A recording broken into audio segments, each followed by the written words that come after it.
Hi class, welcome to Business 20, Introduction to Business. In today's lecture, we'll be covering personal finance. Our learning objectives are define and analyze your personal finances and financial planning, explain the financial planning life cycle. Did you know? According to an article in Investopedia,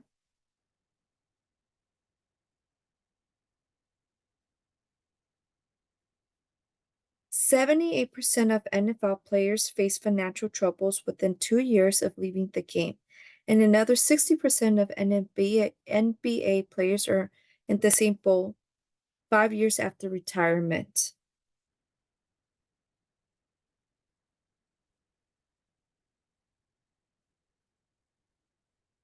And why is this? It is because they're giving at a young age so much money, and however, they're not provided with the proper tools to plan the finances appropriately. Now, a few examples of these are former heavyweight boxing champion Mike Tyson, who was once worth up to $400 million, spent most of that fortune and declared bankruptcy in 2003, even before he retired. Olympic and World Championship figure skater Dorothy Hamill turned pro soon after her 1976 gold medal win.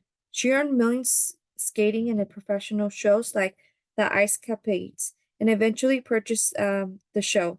Yet by 1996, American Sweetheart was declared bankrupt.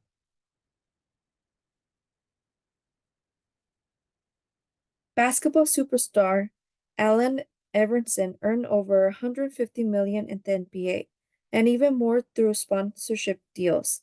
But in 2012, Iverson's financial straits were revealed when a judge ordered him to pay a jeweler $860,000, and he said he couldn't pay it.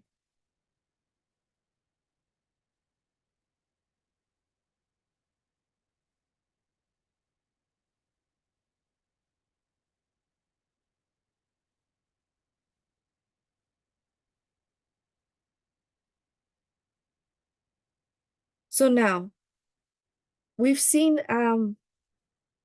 we've heard of pro athletes that have gone bankrupt. Now, are there any pro athletes or role models that have not gone broke? Yes, there are. Great examples of iconic athletes who have achieved an enduring financial success. The richest athlete of all time is basketball superstar Michael Jordan, whose 2.1 billion fortune was built from his NBA income, sponsorships, and investments, including the majority stake in the Charlotte Hornets.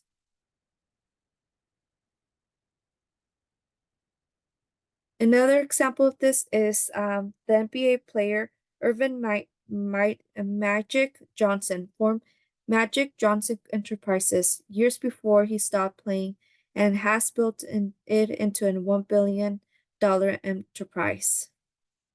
Lastly, Serena Williams won more tennis Grand Slams than any other player and 4 Olympic gold medals. Her career prize money made her the second highest paid woman athlete, and she's put that and the income from almost 20 corporate sponsorships to good use in diverse business interests and her own venture capital firm Serena Ventures. So now let's look into how you can start planning your finances. Oops.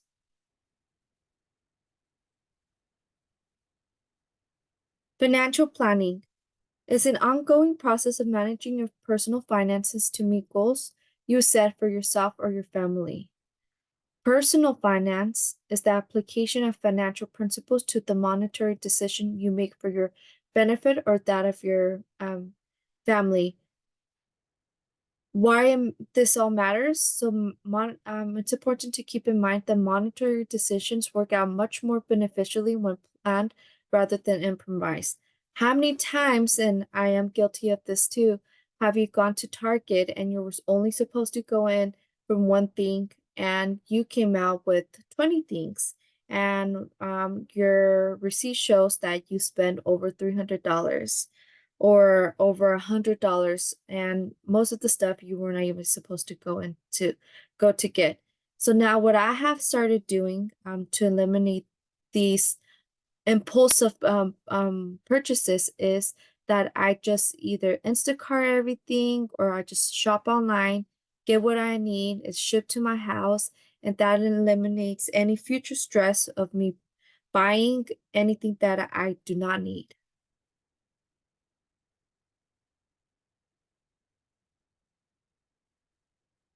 Financial planning continue. When starting your financial planning journey, ask the following questions.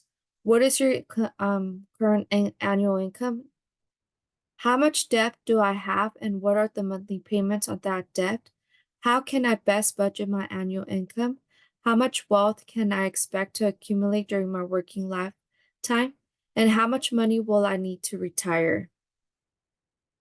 So these questions are especially important for those that are barely starting the career, that are, the first or second year of college. Start looking into your finances and what kind of lifestyle you want to have in the future.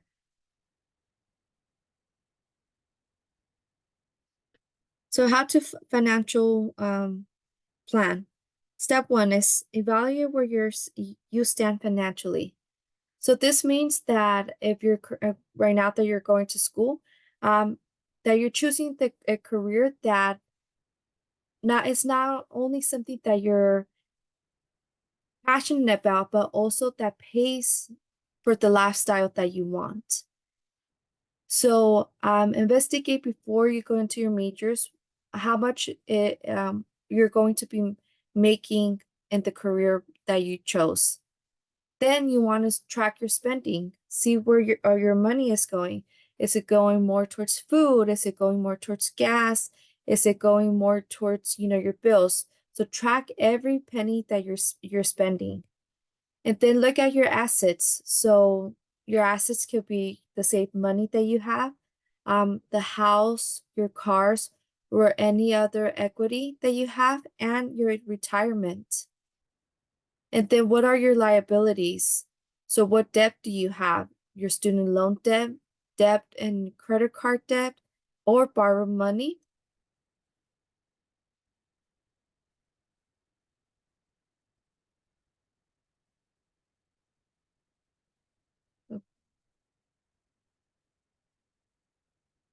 How to financial plan? So set smart goals. So setting concrete goals and reminding yourself about them may keep you motivated and accountable. So you stick to your budget and make smarter short-term decisions whenever possible to invest in your long-term goals.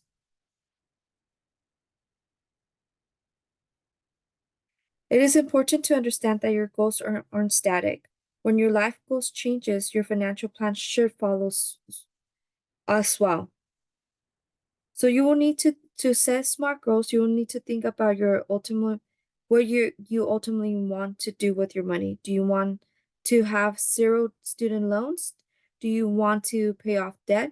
What about buying a rental property? Or are you aiming to retire before 60? Now, your SMART goals are you're setting specific goals, so your plan needs to be concrete and detailed.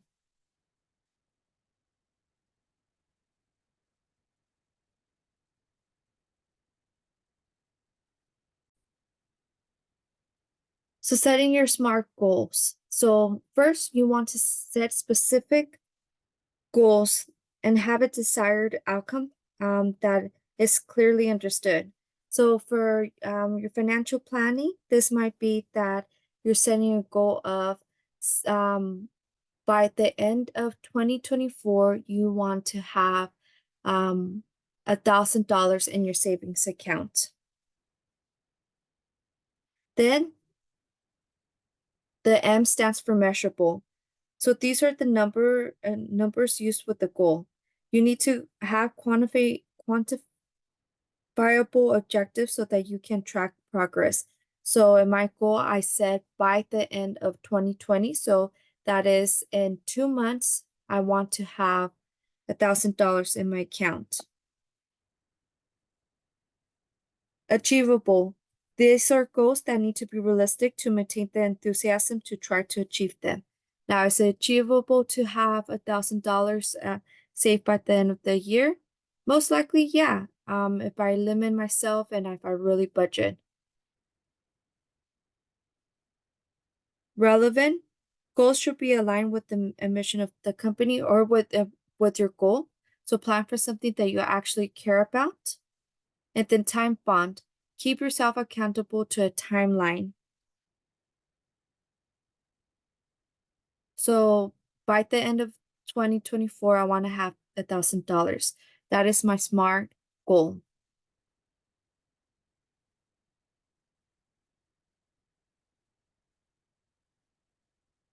Step 3 is create a budget. By setting a budget, this can help you understand what you can afford to spend and where you should be saving.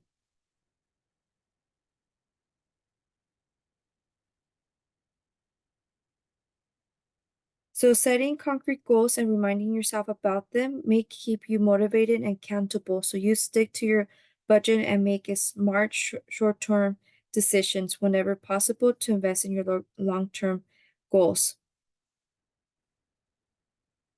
Now, for the most part, an ideal savings way, if all your debt is paid off, is that 50% of your income goes to your essentials, such as um, your expensive bills, your needs such as food, water, electricity, all of that are your essentials. So 50% of your pay should be going to that. Then 30% of your pay can't be your wants. So if you want to treat yourself to a coffee, if you want to treat yourself to getting your hair done or, going out to eat somewhere, and then at least 20% of your um income should go to your savings. Now, this might look a little bit different because you guys are in school. And so just keep that in mind. But ideally, this is something that for the future, when you're budgeting, what you should aim for.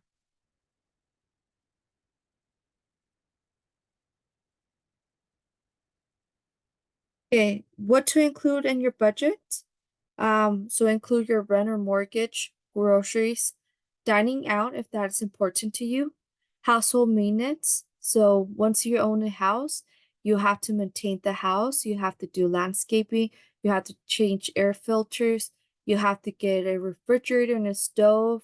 You have to do, just maintaining the house stuff. So that's something to keep in mind. Have an emergency fund. An emergency fund, ideally in an emergency fund, you should have 6 months worth of all your expenses saved just in case, you occur in an accident or injury and you're not able to work, you have funds saved. Taking if you have a lot of subscriptions and memberships, if you like to travel, any medical expenses, bank fees, auto and transportation expenses, pet costs, entertainment, clothing, personal care, and if you donate to charity. Step 4 is create an emergency fund. So as I mentioned earlier, an emergency fund should last 3 to 6 months worth of expenses should be in your emergency fund. And now, why should you create an emergency fund? It's important to keep in mind that unexpected costs can derail you if you're unprepared for an emergency that comes your way. Whether it is you're just starting on your path or have been saving for years, it's a good practice to review your emergency finances.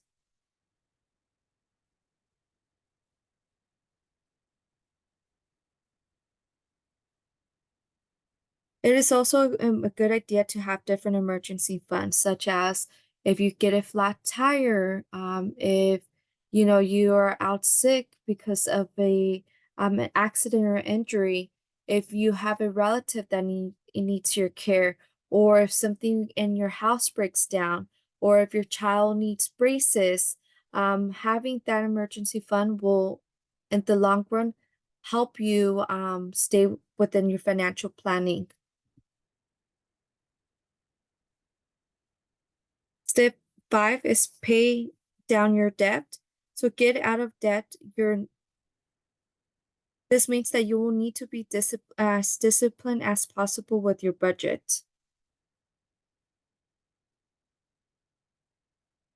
So here are some examples of debt repayment options: debt snowball method and debt avalanche method. So the snowball method is that you're getting stuff paid little by little. So you prioritize the smallest steps first.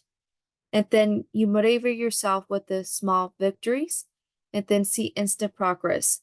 The step avalanche method is when you make minimum payments on all loans.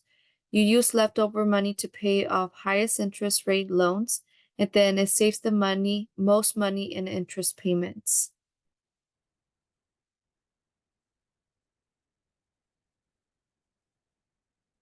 Step 7 is that you prepare for taxes. So at the beginning of each year, we all will have to pay taxes.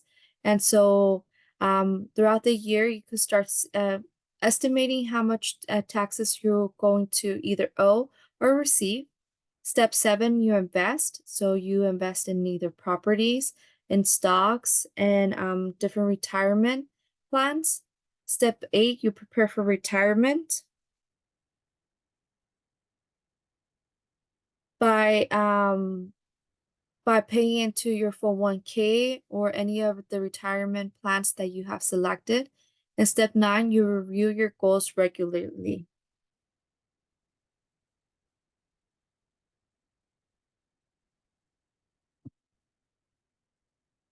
Building a good credit rating. This is how potential lenders decide whether you're a good or bad credit risk. So this means that they're looking at you if you're thinking of getting a mortgage or car loans. If your poor credit at risk, how does this affect your ability to borrow? At the rate of interest you have to pay, higher or lower? If you're bad credit, if you have bad credit, your interest rates will be higher because you're seen as a bad credit risk to the banks. So whenever you use your credit, those from whom you borrow, such as the retailers, credit card companies, or banks, they provide information on your debt and payment habits to 3 national credit bureaus: Equifax, Experian, and TransUnion. The credit bureaus use the information to compile a numeric credit score called the FICO score. It ranges from 300 to 850, 300 being the poor credit score and 850 being excellent. Majority people fall in the 600 to 700 range.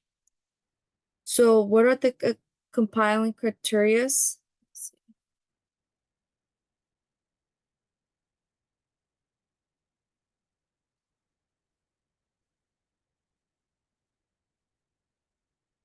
Okay. So what are the criteria that they look into? They look at the payment history. So how are you paying your bills on time? The total amount you owe. So the length of your credit history. So something that I want to point out on this one, the length of your credit history. Please be right now that you're young or if you're opening new credit cards, make sure that you do not close out any credit cards. It is really bad for your credit history. And if you do, consult with either the bank or with someone Even call one of the credit bureaus and ask if it how would it affect or benefit your history if you close out one of the credit cards. And number four is amount of new credit you have. And then number five is types of credit you use. So are you using a lot of credit cards, or if you have a mortgage and card bills?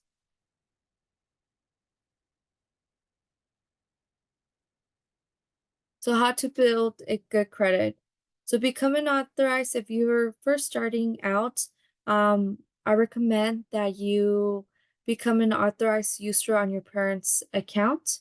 So if your parents have good credit history, they could add you to one of their credit cards. Obtain your own credit card. The ideal spending limit in a credit card is 20%. So if you get a credit card of $300, you do not want to spend more than $60 on that credit card. And make sure that you're doing your payments on time. So get the right credit card for you. There's so many cards out there. Make sure you do your research before you obtain one. Use the credit card for occasional small purchases. Avoid big ticket purchase buys, except in the case of an emergency.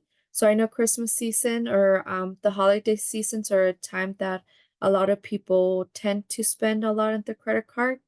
So just make sure that you're not spending more than 20% using your credit card.